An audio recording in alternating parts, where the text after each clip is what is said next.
And welcome once again to the Sonya Dungee podcast. I will be right with you. All right. So, welcome to episode number 259 of the Sonya Dungee podcast, which is being sponsored by Always Destined for Greatness, B Lips, and Drip City Customs LLC. So I am your host, Sonya Dungee, where your conversation is always the essence of the soul. And yes, we're still bringing the heat to the IG, Facebook, YouTube, and now the TikTok streets. Before we begin tonight, for our breakout session, as I would like to call it, um, and it's called Now That You Found Her, Don't Leave Her Behind. I would like to pause and personally thank you all for your presence and your unwavering support through the 259 episodes of the Sonya Dungee podcast, as well as the Walk and Talk with Sonya as well. I want you to know that I see you, I hear you, and I feel you because I once was you. And I'm referring to those of you who are walking through the grief journey. So, with that being said, you are the backbone that keeps the podcast going. And as always, please let me know the geographical area in which you are tuning in from tonight. We are deeply moved knowing that our community is growing across the globe. So, if true value is being received as well tonight, please indicate that in the chat. Your feedback ensures we are providing a supportive space where we are walking together down the path of healing. So, episode number 259, now that you found her, don't leave her behind. Have you ever prayed to find yourself again? And then when you finally did, you weren't sure what to do next. Healing is a beautiful beginning. Rediscovering your identity is a powerful breakthrough. And I'm going to be stopping from time to time to go back in case anyone has comments, because as you know, in some of our platforms, once we are no longer live, can't read the comments. So with that being said, I just want to acknowledge those of you that are present, and that is welcome Miami, Florida, welcome Harlem. Thank you so much for joining. And there is a slight delay with some of the other platforms, so I will definitely reach out to you all as well. So after that, after you weren't sure what to do next, and healing is that beautiful beginning, rediscovering your identity is a powerful breakthrough, I want to share with you the truth. Finding yourself means nothing at all if you keep returning to the life that caused you to lose yourself. How many times have you actually promised yourself, this is going to be my season? I'm finally going to choose me. I'm going to stop settling. I'm going to live differently. Yet somehow, somewhere, you keep shrinking, you keep doubting, you keep putting yourself last. Sound familiar? Sounds very familiar for me. Boss Warrior Queen, the woman you've worked so hard to find deserves to be fully lived, not hidden. So tonight I'm going to give you 5 powerful steps in order to do just that. In order for you that you've now found her, or him for that matter, ensuring that you don't leave her or him behind in the process. So these 5 steps are going to help you with moving forward. Okay. So step number 1, stop apologizing for your growth. Not everyone is going to understand the woman that you've become, or I should say that you've becoming. Some people were very comfortable with that version of you, the one that never said no, that never had boundaries, that carried everyone else's burdens. But you see, growth changes relationships. Growth requires an act of demotion, as I say, and promotion of people that are not uplifting, not supportive, not conducive to your well-being. And that is a definite hard pill to swallow. I've had to do it myself. I've had to separate myself from others that I just felt at times were anchoring me down, not intentionally, but my fault because I allowed for it to happen. But I've learned that you just have to promote and demote and just keep it moving. And that's okay. So, after every step, I give you a reflection question. So, your first reflection question of the evening is: am I apologizing for becoming the woman I prayed to become? An example is you finally say no without feeling guilty. You choose peace over people pleasing. That's not selfish, that's healing.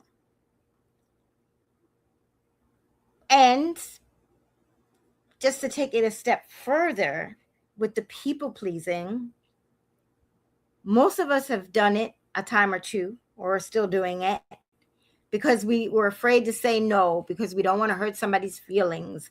We do things that we don't necessarily want to do because we just don't want to say no and let somebody down, because maybe they're going to think different of us. And maybe it's just subconsciously, but people look at us as Mikey from the Life commercial, from that Life cereal. That's, don't worry about it, Mikey likes it. Well, we're no longer going to be Mikey, and we don't like it. So we are going to say no, mean it with no hesitation, and without guilt. Okay. And again, that is not selfish. That's a part of healing. That's a part of our healing journey. And I see Jacksonville, Florida has joined as well. Thank you for joining. God bless you tonight and always. So we're going to go into step number 2. And step number 2 is protect the woman you rediscovered. You fought very hard in order to find her. Don't hand your peace back for fear. Protect your heart. Protect those boundaries that you set. Protect your healing. Protect it. Don't pull back on the boundaries that you set for yourself to protect your peace.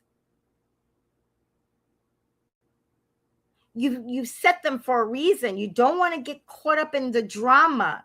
You are on your healing journey and you are moving forward progression, one day more than the day before.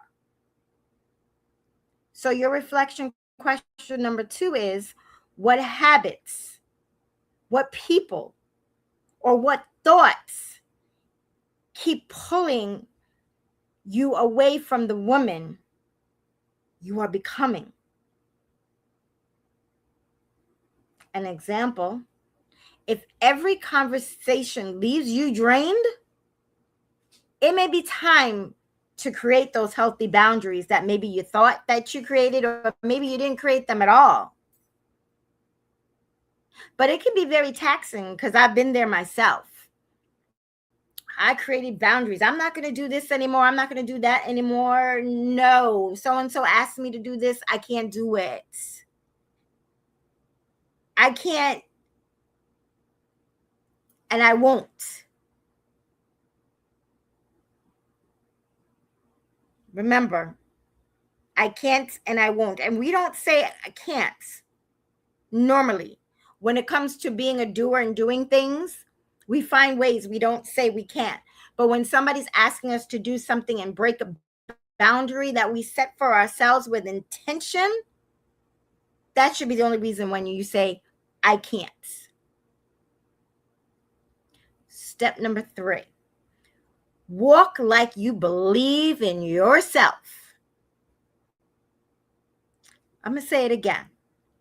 Walk with intention. Walk like you believe in yourself. Straight up,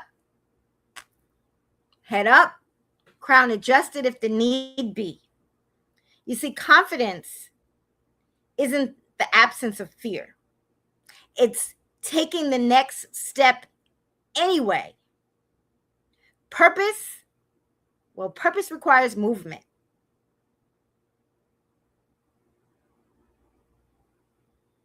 Okay?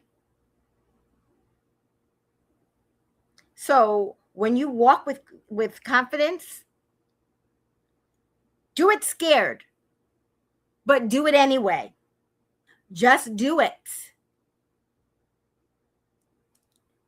Reflection question. Ask yourself, if I truly believe in myself, if I truly do, what would I do differently starting today? And I'm going to come with some examples. Apply for that position that you desperately want, but your confidence is telling you differently. I should say lack of confidence until just now. Start the business that you've been putting on the back burner because you didn't know how to do it. Or you didn't apply for the position, or you didn't start the business, or you didn't take that trip, or you didn't write that book because somewhere you thought you needed permission.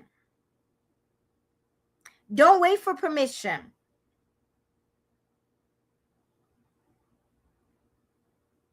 You don't need anybody's permission. There's 4 voices: your voice, God's voice, others, and the enemies. And I don't know about you, but for me, I could X out 2 of the 4 immediately. That leaves 2 more: God's voice and my voice, your voice. Do I need to say any more?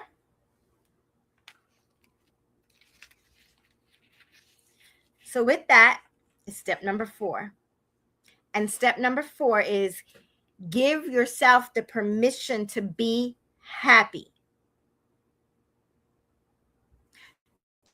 Too many grieving daughters believe joy is betrayal. And it isn't. But this is where I'm going to share my story. That gentleman behind me, that's my dad. He's the reason why I am sitting here today on the Sonya Dungee podcast, episode number 259. And the reason is because a little over 5.5 years ago, I'm going to just kind of get right to the point of it. My dad and I was placed in a room with a medical staff personnel, and out of left field, never saw it coming in a million years, we were told my dad had 6 months to live. Now, the background to that is my dad had a rare blood disease where he had to get blood transfusions every couple of weeks, sometimes 1, 2, 3, up to 5 weeks. It all depended. And his doctor was fine with that because the example that he gave us was, you don't put a new engine in an old car. When they're leaking oil, you just keep putting more oil in it. So in that case, meaning my dad wasn't bleeding out. It was more like his red blood cells weren't matriculating through the body as they should. And so with that being said, the initial shock was I was stunned. But something came over me and said, don't show emotions, wear the poker face, don't get dad upset, knowing that you're upset. Do what you need to do and speak to your siblings and make dad as comfortable as possible if it is true he has 6 months to live. Well, those 6 months turned into less than 48 hours. Because there I was now, less than 2 days later, Saturday, January 23rd of 2021, in the midst of the pandemic, below frigid temperature. Here I am going to the VA hospital, Northport, New York, where my dad, I had to force them to admit him and do what they needed to do, give him a blood transfusion, etc. And now I'm sitting at my dad's bedside, holding his hand, reluctantly staring into his face, because my reluctancy came from, if I'm not here, if I'm not holding his hand, if I'm not staring at him, it's not going to happen. But God had a different plan. Because as I was doing that, a tear came down his cheek. And it was in that moment he took his last breath here on this earth and his first breath in heaven. I immediately spiraled out of control. I became isolated. I didn't lean on my faith. I didn't have a lack of faith. I wasn't just thinking faith. I didn't blame God, not once. But I lost my identity. I lost myself. I was accustomed to going to doctor's appointments and being with my dad and all of those things. And now, who am I? I'm a person that's isolated. A person that lost a significant amount of weight really quickly and didn't realize. I was the person that wasn't on the phone talking to my friends and family. I wasn't that happy-go-lucky me. I was just surviving day to day, doing the bare minimal to exist. Working from home, so I didn't have to leave the house. And when I did, it was to run to Calverton National Cemetery to feel that sense of closeness behind the Calabarium wall where my dad's remains were, or I should say. And that continued for almost a year, for 342 days to be exact, until enough became enough. And I decided that it wasn't conducive to my well-being. And it wasn't what my dad would have expected of me ever. And so I decided I needed to invest in myself because I couldn't do it alone. My willpower got me nowhere really fast for that long. So I invested in myself by getting a coach mentor. And with that came an iconic group, a community that supported me regardless whether I laughed or I cried or if I sat still. I poured into myself. I was coachable. I was teachable. I stayed focused. I didn't miss a class ever. I did the homework because I knew my life was purposeful. I didn't go be with the Lord. God didn't take me to be with him. And so with that is the reason why I sit in front of you today as a parental grief life coach. And I help women in their early 30s to mid 50s navigate paternal grief. I help them go from survival to rediscovering their identity, reclaiming emotional safety, and rebuilding with confidence so that they can step fully in their purpose, their greatness that they were always destined for. So thank you for allowing me to tell my story. So we're going to keep going into the step 4.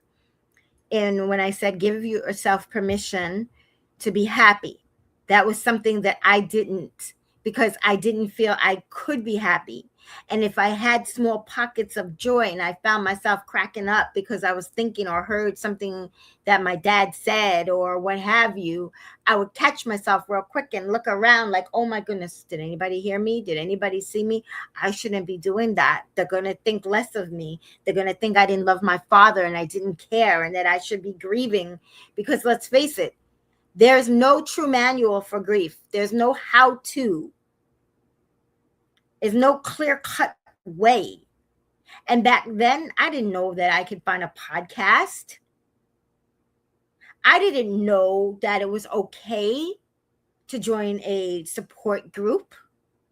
I didn't know it was okay to find a coach and a mentor and a community. What? But when I did, the doors opened up for the great possibilities. And I really started to Proverbs 3:5-6 it. I started to trust in the Lord with all my heart, and I didn't lean on my own understanding. And in all my ways, I acknowledged him. And he did show me my path. Joy is evidence that still lives inside you. So when you're doubting that, ask yourself, have I mistaken healing for forgetting? So celebrate those birthdays. Laugh with your family. Create new traditions. You aren't replacing your parents. You're honoring the life that they wanted you to live.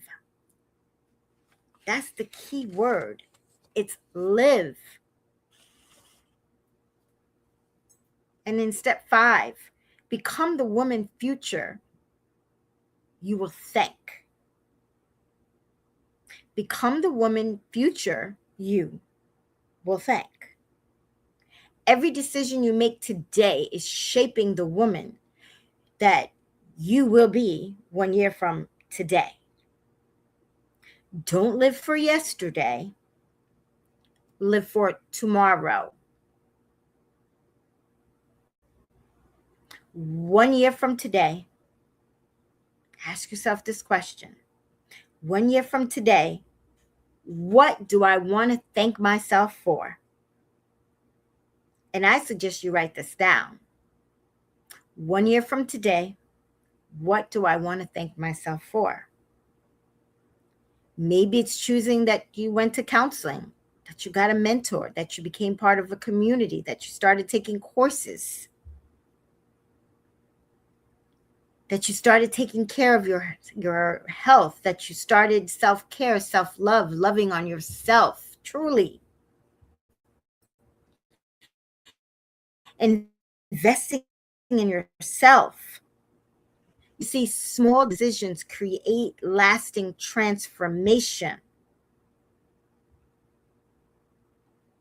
So my boss warrior queens, in closing tonight, don't spend your life searching for yourself, especially only to leave the woman you found standing in the mirror. She deserves your love. She deserves your confidence. She deserves your purpose. And most of all, she deserves to be lived. So if tonight's episode stirred something inside of you, if you're ready to stop simply surviving and start becoming, then I want to personally invite you to the next Boss Warrior Queen Masterclass that will be Wednesday, September the 2nd at 6:30 p.m. on a Zoom call called The Woman in the Mirror, Becoming the Woman That You Are Meant to Be. This is more than just a masterclass. It's a moment of transformation. And together we're going to talk through 5 powerful steps that will help you embrace the woman in the mirror with confidence, with purpose, and with courage. Because healing isn't just about finding yourself. It's about becoming the woman that you were always created to be. I can't wait to walk this journey with you. Remember, Boss Warrior Queens, don't leave the woman that you've rediscovered waiting in the mirror. Step into her life. Your next chapter begins now. Before we conclude, thank you, Trinidad, for joining. Thank you, Port Jefferson, for joining. I'm appreciative that you found so much value, and I'm appreciative that you are thankful that I shared my story, and just want to pop back over because I can't see them afterwards.